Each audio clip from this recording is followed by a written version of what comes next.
Well, in the spirit of panel discussion, I decided not to make any presentation because it's really, I wanted to share some thoughts, and hopefully after that we'll have some question answers where we can discuss those thoughts.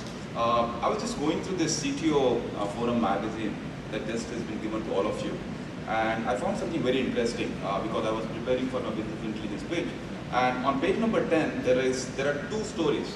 I'm just trying to link those two stories. I don't think Sujay had that intentionally done, but I'm using it as a coincidence. There is one article which says BI analytics and performance management gave 58.6% in 2008. So very, very sturdy growth. BI market as such has grown significantly in last 1 year is what it says. On the right hand side, it also says India loses rupees 116.4 billion rupees, that is $2.46 billion on poor customer service every year, right? So, if you look at it, there's the dichotomy. I think all this entire business analytics, business intelligence, a lot of emphasis automatically gets built over the operational side of it. That we look at, I want to improvise my operations, I want to do dashboard reviews, I want to improve my decision making, I want to do all of those things. But many times, an important area of focus, that is your end customer, somewhere gets lost. I really wanted to bring that focus onto this discussion. I'm sure there are many organizations that are looking at it. I know there are companies like SAS which are doing a lot of work in Business Solutions Group for verticals as to what could be done for better customer service, cross-selling, upselling. But really one doesn't see a lot of emphasis on customer into any of the business intelligence discussion. So I really wanted to bring that aspect into it. There are two thoughts that I want to leave. The first one, the major challenge is on data integration, as was suggested in the previous presentation. But more than data integration, there is a bigger challenge on systems integration. How many systems interoperate with each other? There is a CRM which talks some language, if it is legacy. There is the telephony which talks some different language. You know, every system traditionally has talked different languages. I'm hoping that the disruptive technologies that we talked about in the previous session, with open standards and web services enabled platforms, more and more things will be able to talk to each other more effectively, hence there will be more data integration that will be possible. So before we achieve data integration, a basic level of system integration is going to be extremely essential when we talk of BI. That's point one. Point two is really two aspects of customers that I really wanted to emphasize here. One is customer service. We have to enhance our customer service using BI tools. And secondly, cross-selling and upselling. So let me give you some examples. In fact, we did one very funny story. We did one study with a lot of our call centers. Call center forms a very important part of Avayas technology.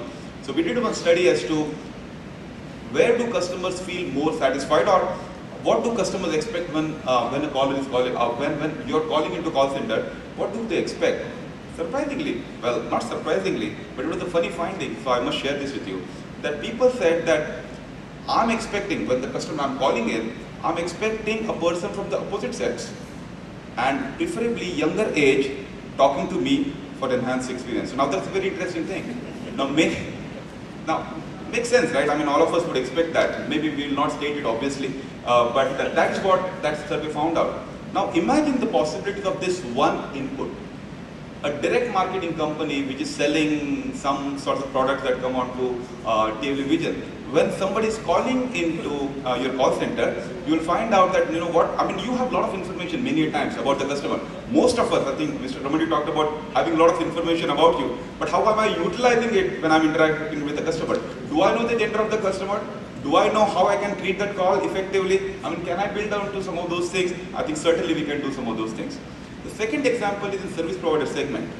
Many times we call, let's say I was in Delhi last time and my GPRS just wouldn't work.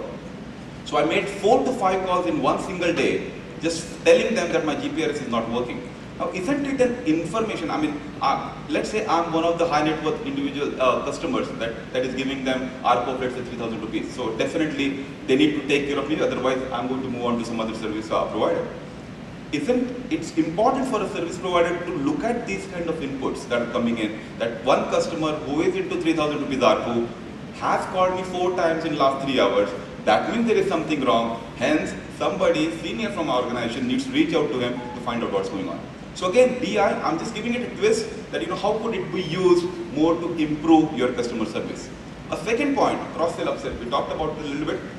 Couple of examples that come to my mind, and I think they're very interesting. A lot of banking customers sitting here, right? I write every month an EMI check within my current savings bank account to a different bank for paying that loan because my loan is with some other bank. But I'm yet to receive a call from this customer that what loan do you have? Can we switch over this loan over to you because you have had a significantly good credit history?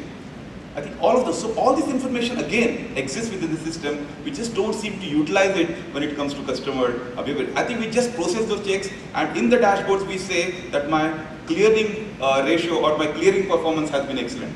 But there are a lot of those insights that lie within that which are very, very, very important. The second point that bill payment I think has become a very important part. In fact, if I had to move my account from one bank to the other bank, it becomes almost difficult to think that I have to change my MSCB bill payment thing onto some other bank, how difficult will it be, or the cycle will get changed and all that stuff. When I'm making those bill payment kind of thing, my stickiness with the bank improves. Now, can I educate, when the customer is calling me for some other things, can my agent in a call center educate the customer that we have seen that you have been issuing a couple of checks with service providers? Can I take you through the menu as to how to operate this bill payment thing and get the stickiness? So there are a lot of those opportunities, the data points stay in front of us. Many times we don't action those. So I just wanted to leave those thoughts with all of us that while we are discussing BI, it's extremely critical that we keep that, we don't lose that sight of the customer somewhere and then take all the BI decisions. Thank you so much. Bye-bye. Who's kind of interacting with various stakeholders, who understands what are the kind of challenges which each and everybody kind of faces. And more importantly, it's not only the issue of understanding. CIO also brings in the capability to the table of resolving them. Now, I don't see any other stakeholder. Now, obviously, we can always say that a blessing of a CEO or his buying and all those things has to happen. But how many times you actually proactively go and propose? You know, in fact, last seminar which I just attended, and there was a kind of topic about can a CIO raise to a board level? And there is always a very pessimistic view about it, and there is always an optimistic view about it. But I don't really see any kind of showstopper which really prevents a CIO or anybody, and I'm sure most of you would be taking those lead as well, in terms of going and proposing a new initiative, as long as it's adding value to the business. Yeah, I don't know why we should even wait for somebody. Would people all agree with Ashik? Is it? And then present his case and then move it forward. But I don't think he's saying that. I think he would agree with you. So the question is it from the CIO or is it the business person who has to initiate? What do you know? And when a new product comes to the market, when you looked at earlier, you said, is the R&D guy doing the product development or is the business doing the product development? Who is responsible for the success of the product? The product manager or the R&D guy? Similar is the question, is that who is this for business intelligence for? It is for the business. How do you know what are the metrics you are creating and what is the right thing to do?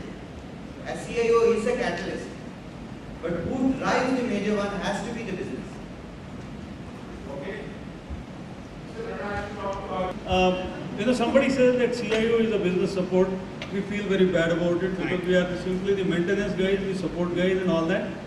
Then we started saying that CIO is the business enabler. Okay, we started feeling a little better about it, saying that yeah, we are part of integral part of business. Okay, some of us, we still are not satisfied. Okay, what we like to call ourselves are the business drivers. Okay, if you really want to be in the position of business drivers, you could not be waiting for somebody else to help you out in doing or taking the initiative. If you have to be business driver, you've got to take that role to yourself. If you have to be the business support, choice is yours. So I think it is up to all individuals.